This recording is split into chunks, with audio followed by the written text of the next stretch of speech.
My name is Josh Greenberg from Carleton University. In addition to working in the School of Journalism and Communication, I also head up a research group, Communication Risk and Public Health. And a lot of our work explores kind of building a little bit on Patrick's interest of how the media operates as a kind of field of struggle where different and competing groups kind of shape and compete over the narratives around, in this case, outbreaks of infectious disease. So this research flows out of those kinds of interests. It's funded in part by the Canadian Immunization Research Network. It's a project in which I'm working with Michelle and another collaborator, and Gabriela did some independent research related to this. So the paper and the presentation flows out of all those things. We sort of take as a starting point recent outbreaks of infectious disease, high-profile outbreaks of infectious disease, which have thrust the issue of childhood immunization into the media spotlight in Canada and around the world. In 2011, an outbreak in Quebec sickened 700 people with measles. In 2014, a small tight-knit community with large numbers of under-immunized children saw 411 cases of measles. In 2015, Quebec again saw more than 150 cases related to the now infamous Disneyland outbreak, which we'll talk a little bit about today. Ontario, case of tetanus in Northern Ontario in 2015 led parents in the region to flood the health clinic with phone calls. They were frightened, scared, and worried about the impacts on their families.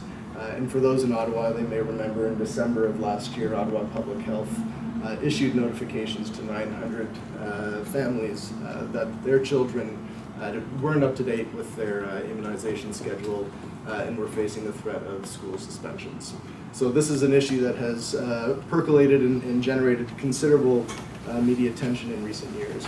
There is an historical story here, and Gabriela has explored this in some of her research, which is even though vaccines are arguably one of the most important public health interventions ever conceived, which has saved many, many lives and improved community health and well-being, there are nevertheless always small pockets in communities which are concerned about the possible risks and side effects that vaccines may pose.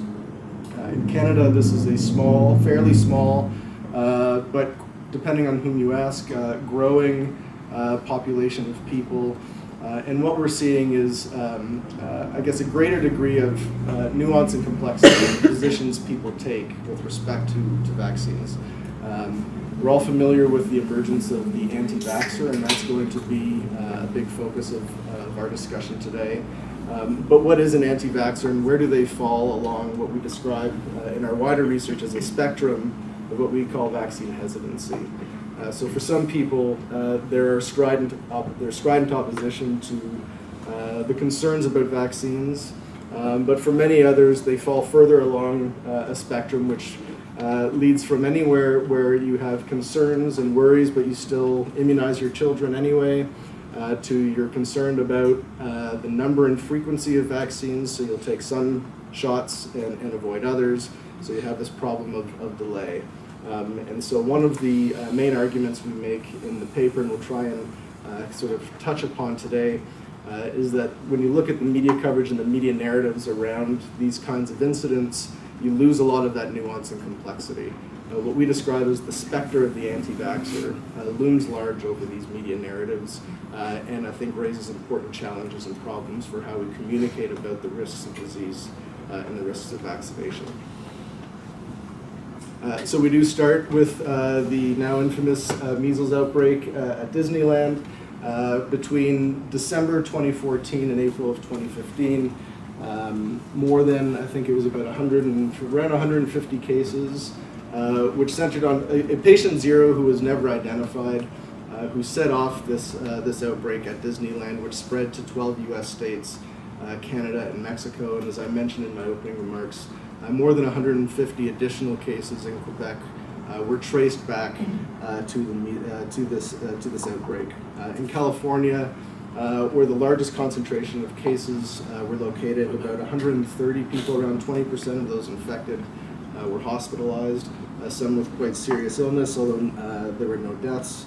And to an earlier point about the health or security risks posed by these kinds of events versus the economic and political costs, the estimate is that every single measles case is going to cost about $10,000 in treatment. So there is a large financial cost and a financial risk associated with these cases as well.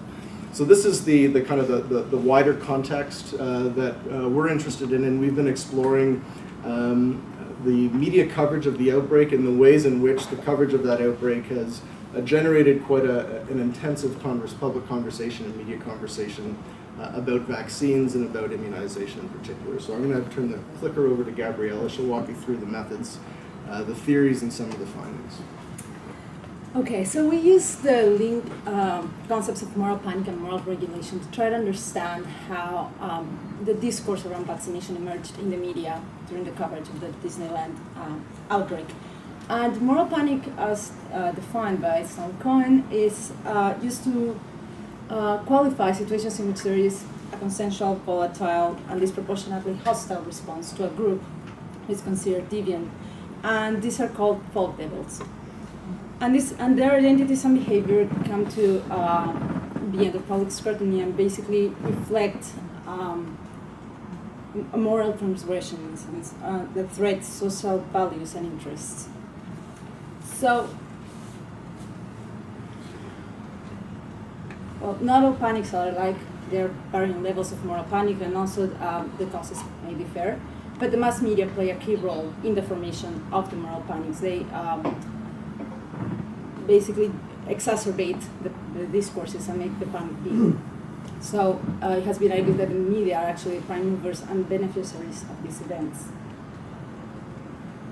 And although media discourses of anti-vaccination in the context of an outbreak can be considered an instance of moral panic, we think it can be better explained through the lens of moral regulation, defined as the imperative for self-regulation and personal risk management, and also the need to police the behavior of others.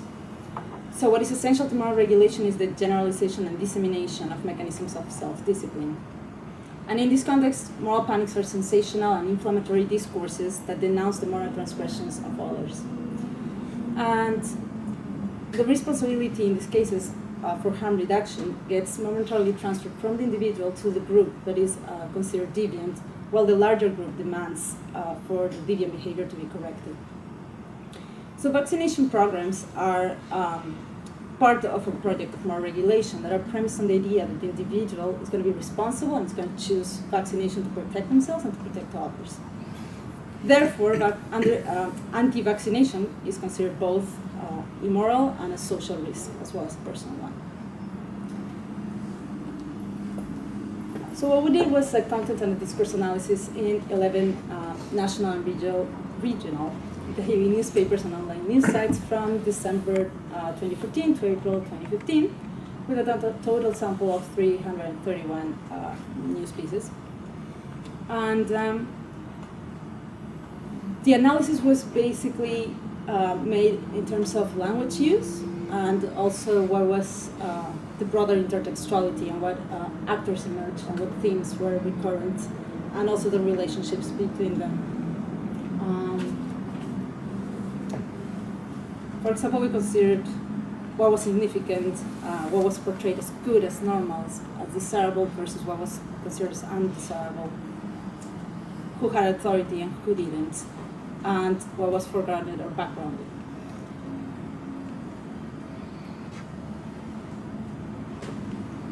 So some of the key findings, first of all, we found that all over the coverage there was a very strong pro-vaccination discourse.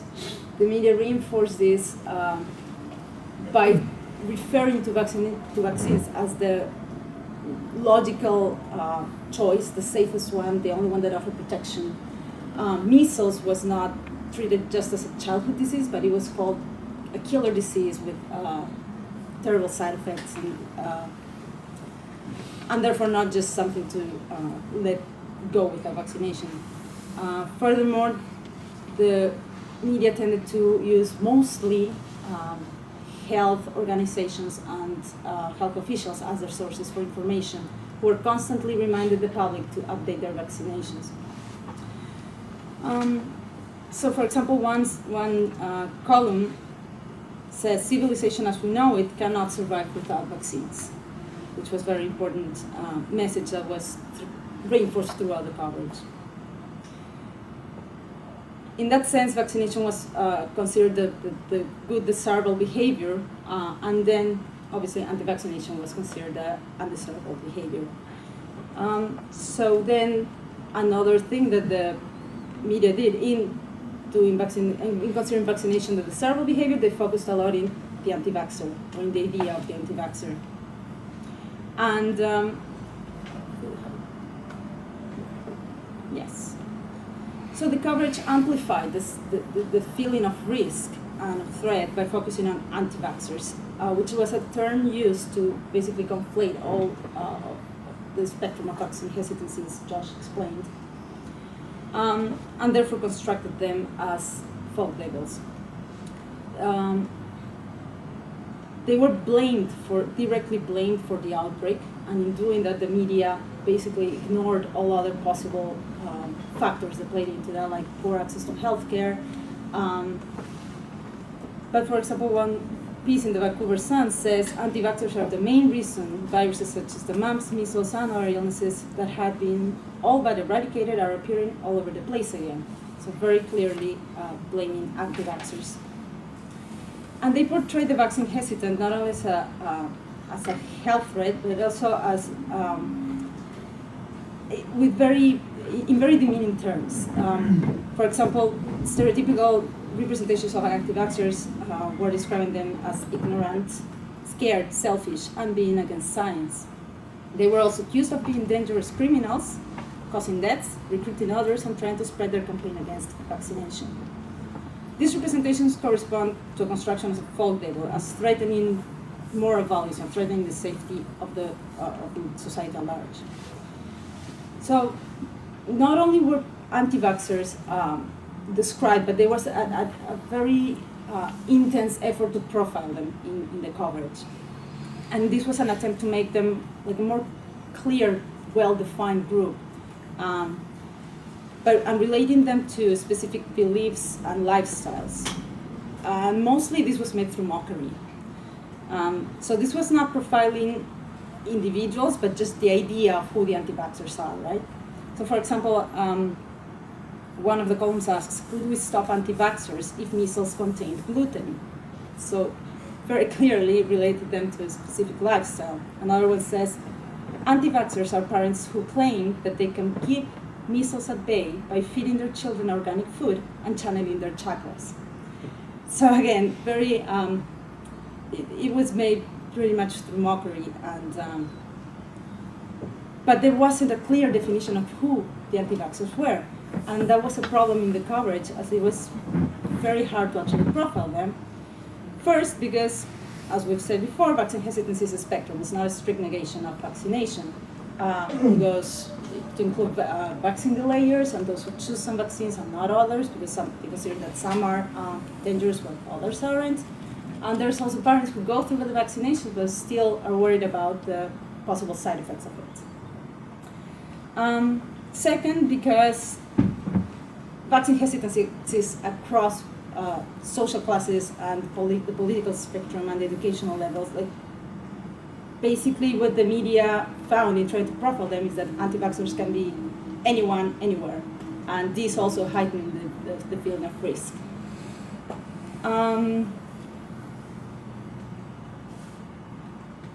After trying to, or when faced with the impossibility of actually defining who the anti-vaxxers were, the media placed the responsibility of solving the anti-vaxxer problem on the government by suggesting solutions that were mostly policy changes.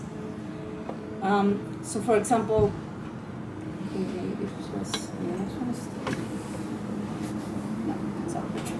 So the solutions, for example, the solutions proposed, for example, were including vaccine registries, like official vaccine registries where everyone has to be, all vaccines have to be registered, mandatory vaccination nationwide, improving the vaccine schedule, banning homeopathic vaccines, as well as making vaccination exemptions harder to get.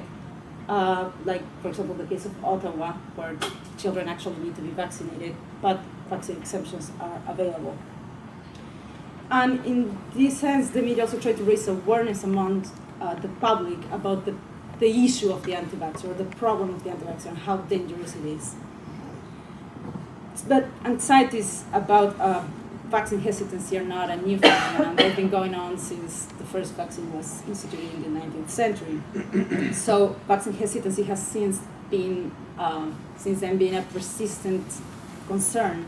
And anxiety that actually becomes acute in perceived moments of crisis, like an outbreak. So the analyzed coverage can therefore be considered as an expression of a health panic triggered by the measles outbreak. So it's not an extraordinary discourse, but actually an exacerbated expression of the ongoing project of moral regulation through vaccination. So just to wrap up, the research raises a couple of important implications. There we go. Okay, so one of the questions it raises for us is, how do we think critically about the limitations of the anti-vaxxer as a character in outbreak media narratives?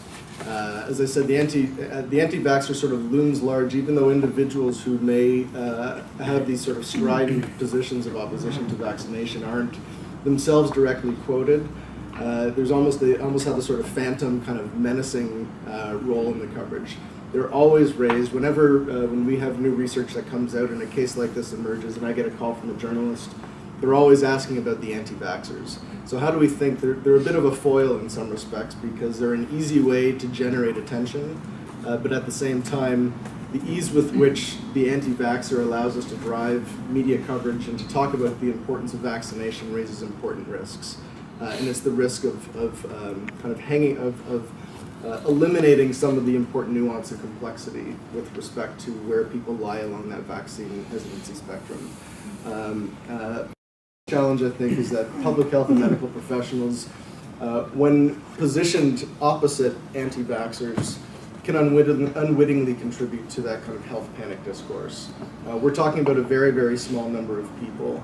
And if the coverage around vaccine hesitancy focuses on the most stridently opposed parents at the risk of overlooking everybody else, we run the risk of reproducing these panic narratives. And then thirdly, what does that tell us about how we can effectively communicate about the health risks of disease and the health risks of vaccines? If we focus so much on the strident anti-vaxxers, the kinds of strategies we would use to try and engage them in a conversation would be very different from the types of strategies we might employ for somebody who may be worried and concerned but still understands the importance of science and evidence-based health policy. So those are, I think, three important implications of the research. I'm gonna leave it there.